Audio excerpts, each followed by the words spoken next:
Welcome back, everyone. Thank you for joining me tonight. I am Kathryn Gore. Tonight, I want to talk to you about a topic that is being pushed all across this world. More and more nations are trying to push it. More people are trying to agree with it, even though the majority of the people do not agree with it. This agenda is growing, and we need to understand why.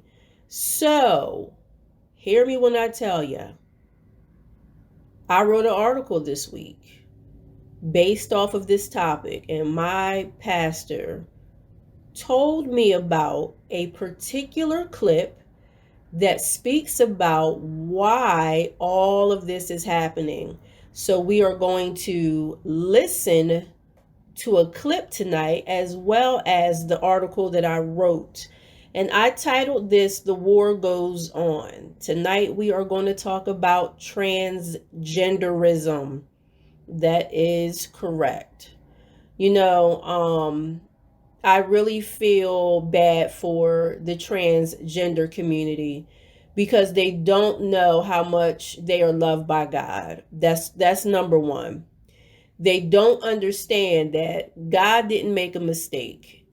They don't understand that there is something that is pushing them to do something that was never meant to take place. Instead of them fighting against the unnatural, they have embraced the unnatural. So let's talk about this article. The fight goes on. The fight continues to keep true womanhood. A recent argument between a biological male who transitioned into a female stated, "People don't understand. We are not looking for special privileges. We just want to be treated like everyone else." Now, I saw a clip that was on TikTok. I don't have TikTok, but somehow I'm able to tap into TikTok through social media, Facebook, whatever you want to call it. And I saw this particular clip where a woman, a biological woman, posted this to respond to that particular statement to the transgender person. So, I believe it was a male that transitioned into a female. And once again, he said, "People don't understand. We are not looking for special privileges. We just want to be treated like everyone else." Now, the response from the biological woman said, "No, you don't want to be treated like everyone else. You want to be treated like a woman." She continued with the following questions. Why can't a transgender be happy with being a transgender? Why do you have to come to challenge my womanhood and take what belongs to me as being a true woman? I am a woman. Let me be a woman and you be a transgender. Now, the way that she broke this down, she was not really totally, it was one of those responses where she's like, "Look, if you want to live your life as a transgender, that's fine. If you want to change your sex, whatever, but don't come and try to devalue what a real woman is." And that's why she said, "Let me be a woman, a real woman, and you be okay with being a transgender. Why do you have to be a woman?" Okay? So, I thought that was an interesting point. However, you will be surprised of how many biological women, real women, who disagree with this statement. Recently, an incident occurred that left a biological woman fighting for her right to be a woman within the sports arena. Many of you probably heard this story, but her name is Riley Gaines. Now, Riley Gaines is the female swimmer who went against the first transgender swimmer, Leah Thomas, who won the trophy. And I had just found this out, that Riley Gaines and Leah Thomas being a biological male who transitioned into a female partially, okay, partially, I had just found out that they tied. And because Leah Thomas is the face of a transgender, they awarded Leah Thomas the trophy. Does that seem fair? Now, let's think about this. The reason why people are upset, and the reason why Riley Gaines is upset, is because it is a proven fact that men are stronger than women. I don't care how much women cry about being stronger than a man. I'm telling you, that's a whole lie. Naturally, this is what God has created. Naturally, a man is built differently than a woman, and a man has hormones or what have you that is stronger than a woman. I can't say hormones, but I feel like the word estrogen. I studied this a while back, and I remember about putting together a skeleton presentation, because what happened was, biologically, okay, this is what I ended up saying in my teaching. I said, here's the bottom line.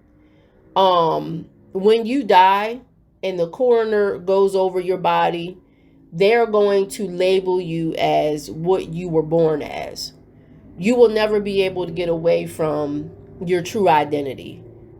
And I believe the reason why people are getting away from their true identity is because they are hurt. Somehow they agree with what we're going to end up listening to with Jonathan Kahn tonight. Somehow they have sold, or they brought into the lie that this is an okay thing. And unfortunately, parents are starting to raise their children from birth saying you can choose what gender you are. Like this is like totally demonic.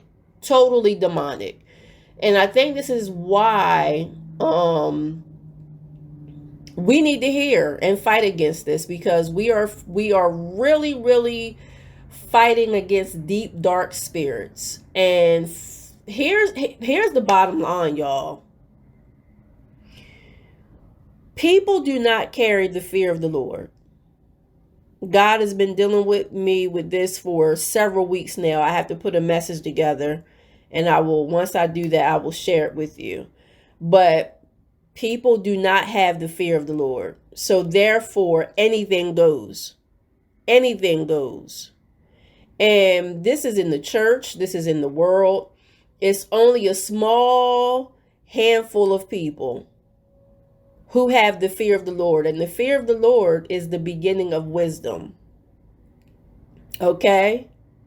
You have to understand God is real. You have to understand God can do whatever he wants to do, whenever he wants to do. You have to understand that God is love first. But there's a side to God you don't really want to mess with. Let's think about this. God is our Father, right? When you are a mother or a father, you absolutely love your children. You don't want your children to get hurt. You don't want them to go down the wrong path. But you can teach them to a degree, but they're going to end up doing whatever they want to do. I'll never forget how scriptures tells us that God went to Cain in Genesis, and he asked Cain a question. He said, if you don't do as well, will things not go well for you? And he says, sin is knocking at your door. You must take control over that sin. God gave him the authority to carry out his free will. And I always tell you all, God will never make you serve him. He will never do that. So again, there comes a time There comes a time in everybody's life you will meet God face to face. And you can't stand before God and say, you didn't know. You didn't know. You know, I told y'all lately that God has been dealing with me about the narrow road, and I felt bad because I said, God, that means it's only going to be a little bit of people that's going to make it. Scriptures tells us that.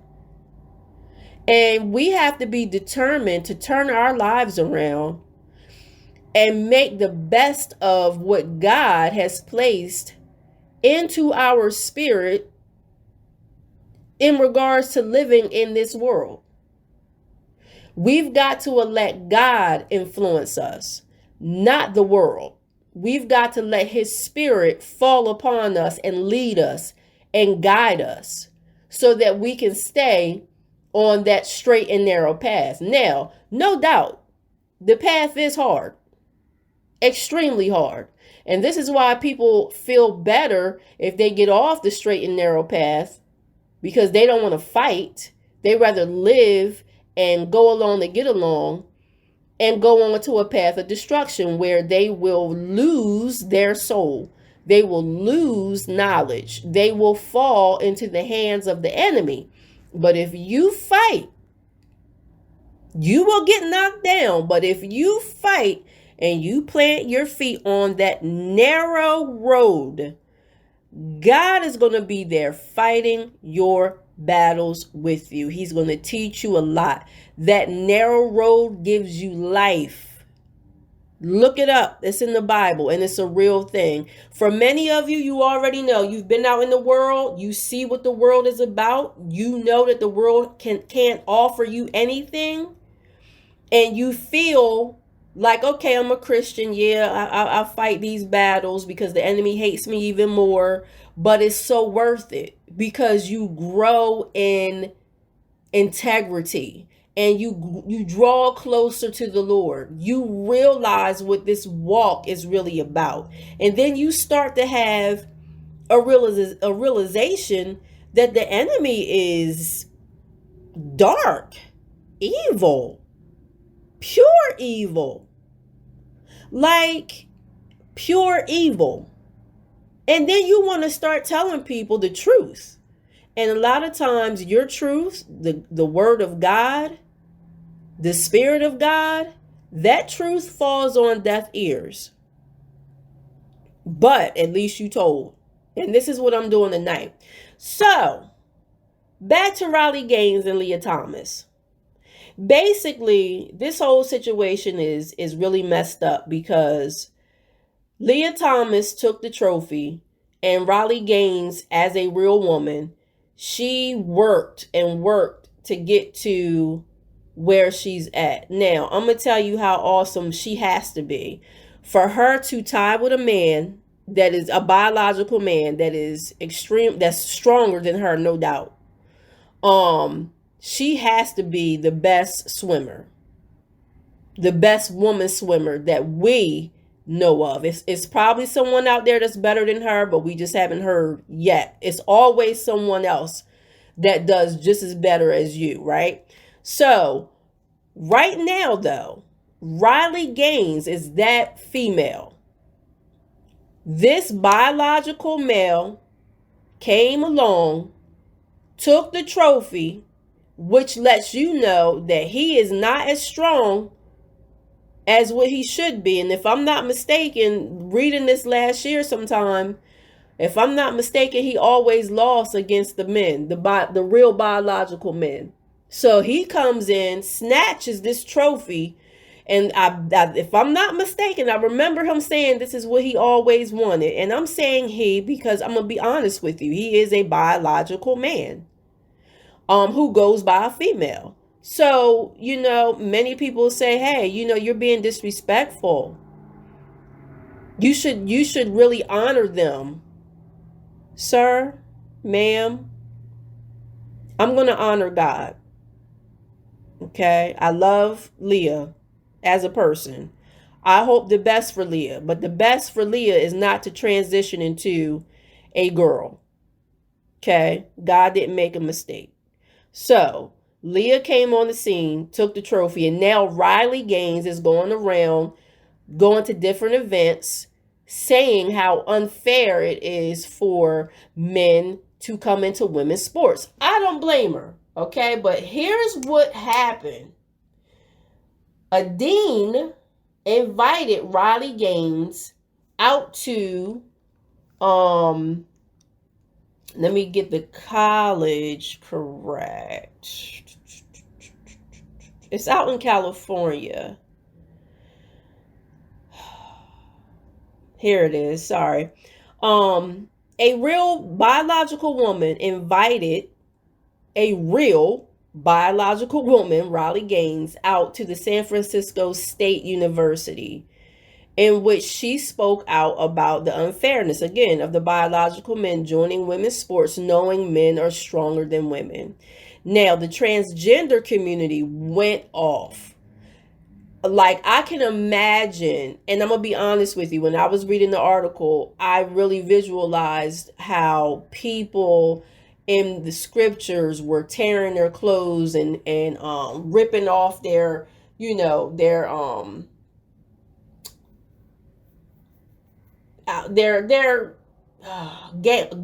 I don't want to say gowns, cloaks. I don't know. But anyway, and covering their ears and shouting because they believe it was blasphemy in regards to who Jesus was, right? So it was like that type of crowd. The transgender community went off, is what I'm trying to say. And they ended up grabbing Riley Gaines. Okay, they took her into a room where they proceeded to physically assault her and harass her. Physically, she was punched in the face and the arm by a transgender, whether they was a male or female, who verbally assaulted her. And eventually she got away. But the sad part is the dean, the biological woman who invited her to speak, I don't know why she invited her to speak if she didn't agree, because this is pretty much what took place. The dean came out and rebuked Riley Gaines instead of addressing the fact that her people, her students, kidnapped. Okay, ask Megyn Kelly. Megyn Kelly spoke about this, and it should have been a lot of charges pressed against these people for doing what they did to Riley Gaines. And instead of the dean coming out saying to Riley Gaines, I apologize, this should have never happened, what did she do? She rebuked her, and she stood up for her students and said that Riley Gaines was being hurtful. This is where we are right now, okay? If you are a person who is standing up for righteousness, fairness, justice, you are going to be attacked. It is so bizarre. But scriptures tell us this. So why are we so in shock? You know why we're so in shock? Because we always look for the good in people and in life. And so when you're presented with what I want to call the stupidity behind evilness, you will never be able to just be okay. You won't. It will always surprise you, because you're wondering, like, wow, why, right? So this story was discussed on the Piers Morgan show with Bill Maher. And this was also, this was like a little story, so to speak, that was also spoken with a biological woman. And once again, we're talking about women who are no longer, okay, standing up for biological women. Because I just told you all, you will be surprised how many people, real women, don't agree with what Riley Gaines is doing. The dean didn't agree. And now you're getting ready to hear how another woman that was talking to Piers Morgan and Bill Maher basically was like, I think that Riley Gaines is speaking for herself. I don't think that she's speaking for the whole community as women. And these two men looked at this woman, was like, have you lost your mind? I believe that she is speaking for all women. And then they reminded her how not too long ago women were fighting for women's rights.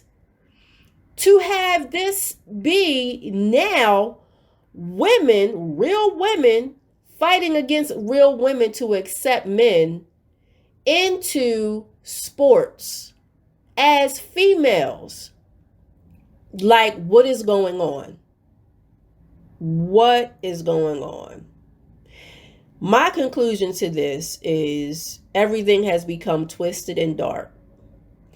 No one can change the heart of a person, but I believe it's fair for all in sports across the board. If women could compete against women, men would compete against men, and transgenders compete against transgenders. Or simply judge the competition based off their biological status. Outside of that, it is not fair. Okay? Outside of that, it's not fair. So, you have a lot of people that are talking about transgenderism. And once again, the community is growing, but it's a small portion compared to the entire world. Unfortunately, we're dealing with a spirit. And Jonathan Cahn is going to reveal to you exactly what is going on. I want y'all to listen to this very carefully so you can understand how demonic this really is. Listen up. And so that's why there's so much warfare, just like there was, this is like round two. Yes. What happened to the Roman Empire. We are now dealing with that. And so this is to arm believers, to strengthen them, to reveal, whoa, you're not just imagining, this is actually happening. What we were talking before the program, that even non-believers are saying, well, this is demonic. Well, it's actually exact, it's precise. Are you confused by the gender confusion, the gender madness that we're seeing right now, including in America's schools? Jonathan may have the answer to it in his brand new book, The Return of the Gods. We're going to go back to a member of that dark trinity, Jonathan, the goddess, the enchantress, and her role in some of the gender madness we're seeing right now in the United States and the Western world. Yeah, there was another side to this goddess called Ishtar or Ashtoreth or Inanna. And that... I just want to pause really quick, y'all. They're talking about the Queen of Heaven. But there's another side to the Queen of Heaven called the Ishtar. And this is what Jonathan Cahn is going to explain. Something strange. She says in the Tower, I had looked at the actually ancient inscriptions to see this, and she says, I am a woman, I am a man. It says in a hymn to this goddess, it says she's the one who has the power to turn a man into a woman and a woman into a man. She is the one who does now. Now it's amazing because this has been growing until we are right now where we are. But it all began also in the 60s. The first part is she's going to seek to defeminize women. She's going to seek to masculinize women. And that's the spirit in the culture. I mean, in every way, you don't need a man. You compete with a man. That's what she did. She was a goddess with actually masculine qualities to her. A fighter. She would compete with that. So you see, and which also tears apart marriage. So all this is all together. And with that, she also is going to feminize men. And so that's what you take away the lead. There's a spirit that hates men, and there's a spirit that hates men if they're leading or whatever it is. And if a woman acts masculine, the society applauds it. If a man acts masculine, then he is condemned. Did y'all hear what he said? If a woman acts masculine, if she acts masculine, she is applauded. Y'all know that this is the truth. Y'all know that this is the truth. If a man acts feminine, same.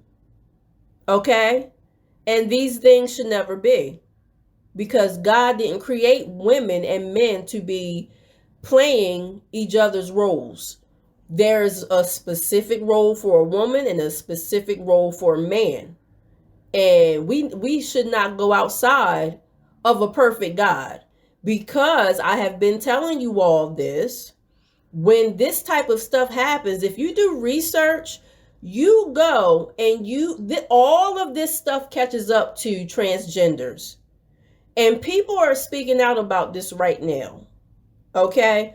I'm going to keep it real. They have found out once you start cutting your body and you start to remove your breast and you start to do certain things that are not right, that are totally going against God's perfect design for your life, you will suffer. It may not be the first year, may not be the second year. It may not be 10 years down the road, but it's going to catch up with you. Your body parts start to do things that was never designed to do. And you are in a world of hurt. You're talking about deformation.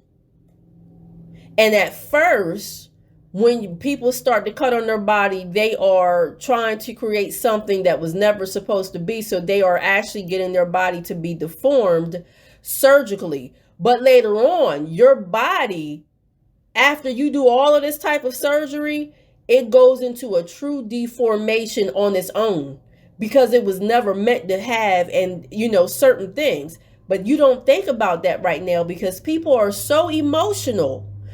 People are not as logical as they used to be. Like, they don't think about the future. They only live in their emotions for now, and they're making decisions based off of the now. And this is going to hurt them because the enemy is saying, yes, you can do this.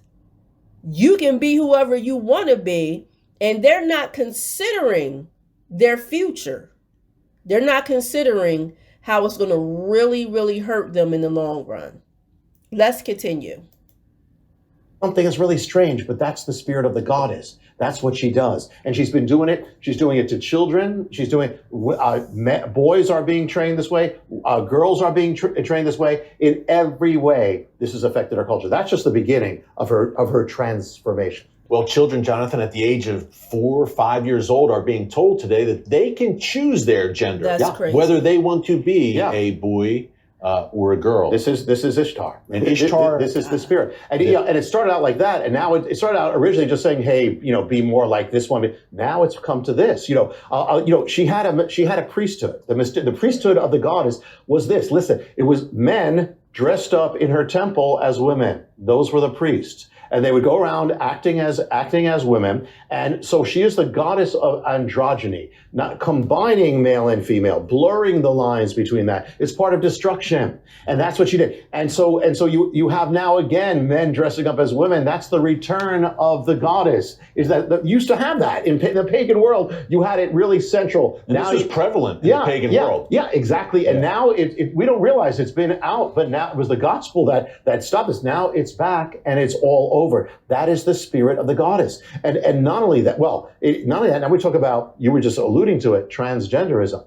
Listen, she was the god of transgenderism. She actually kind of morphed between male and female. She had an assistant that went to male and female back and forth. And actually, her priests many of them were surgically altered. There it is. They actually were surgically altered, which affected their hormones. There it affected is. all the things that are happening now. Those were her priests. And you remember we talked about the spirit, what happens when the spirit comes back? It's worse. Well, back then, that was the priesthood. She's seeking to do this to an entire generation of children. Yes. That's how it's even more than it ever was. She actually had people dancing in front of her, some of these transition people, with scalpels, celebrating this. This is back because the gods are back. Wow. Children in America right now, in real time. Folks, we told you this book was explosive. Jonathan, you did not exaggerate. It is a book for our times, and you need to pick it up. For a gift of only $25, you can have it. You see the information there on your screen. I can't recommend the book strongly enough, again, for such a time as this, to make sense of the times we are living in right now. Perilous times, Jonathan, no doubt, but Bible times as well. And we will talk more about that before we're through. Yeah. Yeah. The Return of the Gods also reveals an ancient mystery. We've talked about New York City a few Yes, times. this is good. Yeah, but we have another NYC yes, that's component. right. Break that down for us. Yeah, yeah. All this that we have that has transitioned basically America. No pun intended. Yeah, yeah. America, the Pride movement, the Rainbow, all the gender movement, all began in New York City. Yes, and there was an event. Event happened right nearby where we are, and it was basically there was a police raided a bar that was of same sexuality, and there was a revolt, a riot. They called it Stonewall. Every parade you see goes back to that as a celebration of that. But y'all, I did research when I was doing this last year about homosexuality, and what Jonathan Cahn is speaking about is there was a bar in New York, and here's the crazy part: the bar was run by the mafia, and the mafia wanted to keep their money, but I also believe some people in the mafia didn't necessarily go against homosexuality. Okay, so therefore they allowed for the homosexuals to come in and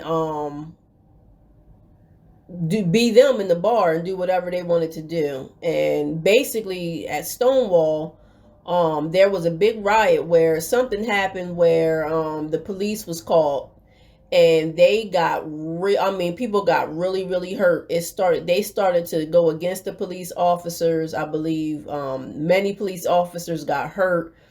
It was riots in the street, and it would look as if the homosexual community prevailed.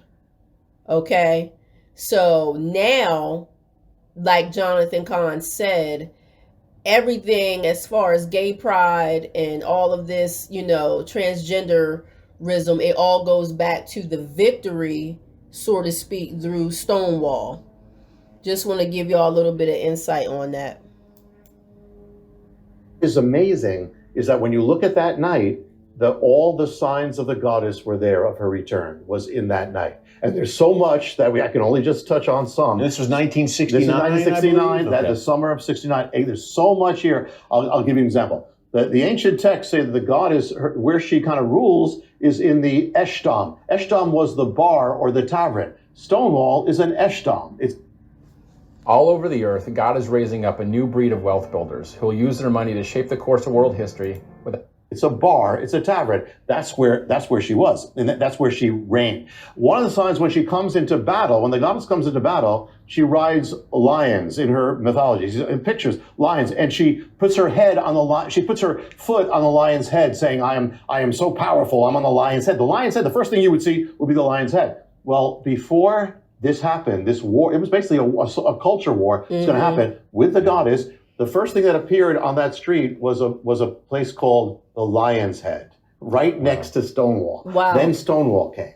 And there's something called, we speak about in the ancient times that there were like priests or priestesses who would be filled by these spirits, they'd be avatars in a sense. Well, there actually was someone, there's a person who triggered everything that night, and it was a woman, and it's a mystery woman, and she actually triggered the whole revolt. And that woman embodied the goddess Ishtar. All the characteristics of that. Ishtar was called the storm. It says, "You are the loud, thundering storm. You are the storm." The woman's name was Storm, or Storme. And wow.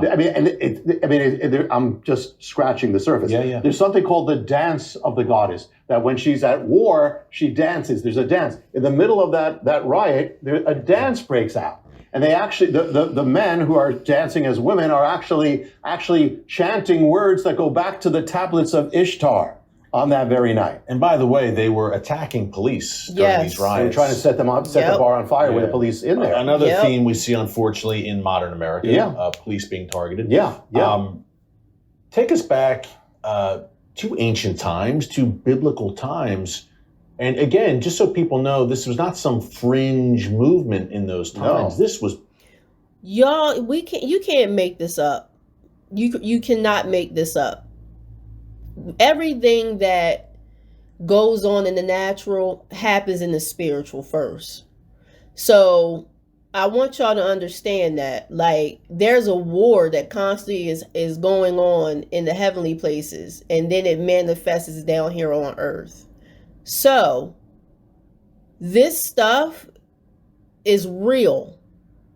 You just can't make this up. This is not a coincidence.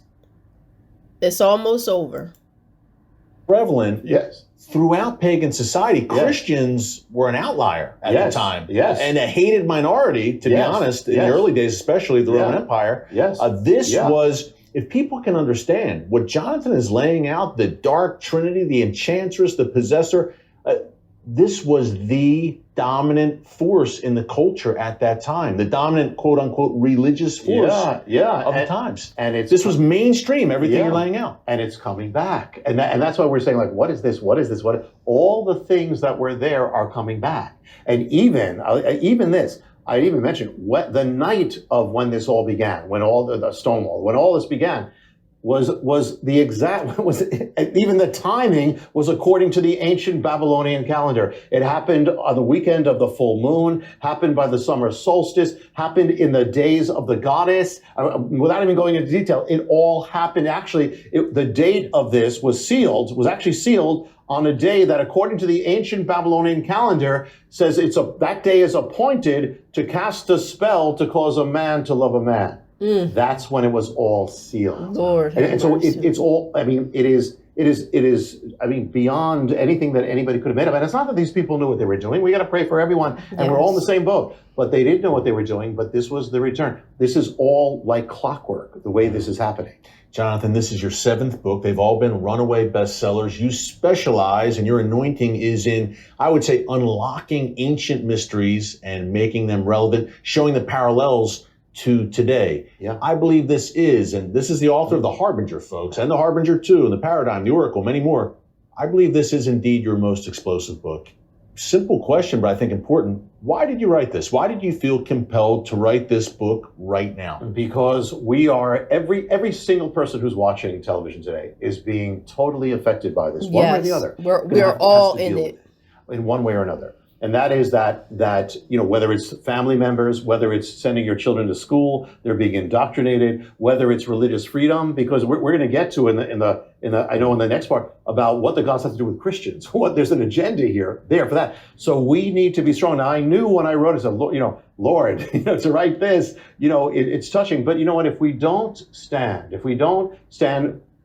for truth and in love, but if we don't do it, this freedom we have is going to be encroached and encroached. The gods only have one agenda, and just like back then, you hit it on the head. The Christians were outliers. They were on the fringes. Well, that's exactly what's happening right now. Mm-hmm. And yet the gospel is the power, the power that actually undid this. And so that's why there's so much warfare, just like there was, this is like round 2, what happened in the Roman Empire. We are now dealing with that. And so this is to arm believers, to strengthen them, to reveal, whoa, you're not just imagining, this is actually happening. What we were talking before the program, that even non-believers are saying, well, this is demonic. Well, it's actually exact. It's precise. We're going to see, I think in the next segment, how even the decisions of the Supreme Court happened exactly according to the goddess's calendar. And we had a big one recently, obviously, with that was a good one. That was a good one. It was a good one. Yeah. It gave hope. And even, I'll just throw one last thing in. Even, we talked about, all these things came back to this thing they called Stonewall, and celebrated the Stonewall.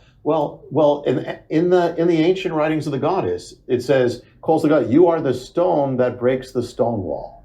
And that night they were trying to break the stone wall. So this is exact, it's real. These are real because God is real. Yes. And we are in this battle. And it says we don't war against people. We war against principalities. But God wants you to be victorious. We are not on the defense. No. We are to be on the offense. And we are to be like the apostles were, because they dealt with it too. Yes. So what do you think? It's war. It's war. And it's funny because my pastor read my article and she was like, Kathryn, you've got to find this clip. It was only 11 minutes long. And it's funny that my article is titled The War Goes On, because we are in war for righteousness. We are in war to fight against the darkness. It's a real thing. It's a real thing. I love how Jonathan Cahn spoke the truth and said every single person that's watching TV or anybody who's just living in this world, we are all affected by everything that goes on. So God continually tells us to pray and turn from our evil, wicked ways. But it's so many people who hate God. It's so many people who would spit in God's face if they had the chance to. So, God has to do something in order for us as America and as his children to turn around. So we are in war. We're in war and God has our back, but everything affects each and every one of us. The laws that are trying to be, passed and all of this stuff. I mean, this is the law of the land, So it's just crazy, crazy times. We are living at the end times. So, again, should we be this caught off guard? No, but we are. We are. I'm going to tell y'all again in closing. My husband is that man. What am I trying to say? If he didn't tell me, if he has not taught me the simple things, my mind would probably be way out there. Why?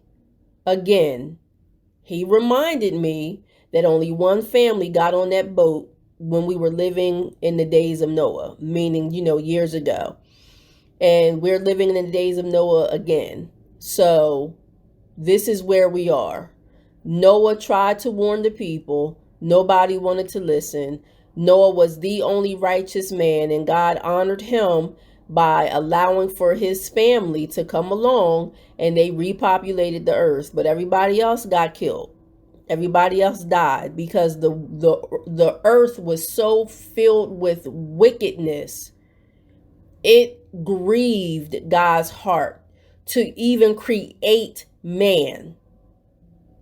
It was like God was regretful, and he was so sad that he had to destroy what he loved. But he said he would never do it again because his love is real. He didn't make a mistake. He just, here's what we have to understand. If we are true children of God, we have to hate what God hates. We have to love what God loves. And when God had drew the line in the sand between the serpent in the garden and the seed of Eden, or Eve, the seed of Eve, that means that the seed of Eve, who is God's children, should not have nothing in common with the devil. We should be able to look at him and see him for who he is, and he should be able to look at us and see us for who we are. And God told the serpent, I'm going to put enmity between the seed of the woman and your seed. So Satan has his own seed, and they are walking amongst us. And we are the seed of the woman. Therefore, enmity means war. And we are always and forever going to be at war with that devil until it's time for Jesus Christ to come back home. And you have to know that you have to fight, you have to believe, you have to stand your ground, and think about Noah being the only person on that boat. If it's only you and your family, my God, so be it. You continue to live righteously. You continue to stand up for God. Be a godly woman and be okay with that. Don't compromise. Because the devil's never going to be happy. Think about that, y'all. The war goes on. Where are you going to be at when it's all said and done? Y'all have a good one. I'll see you next week for more Daughters of the King. Bye-bye.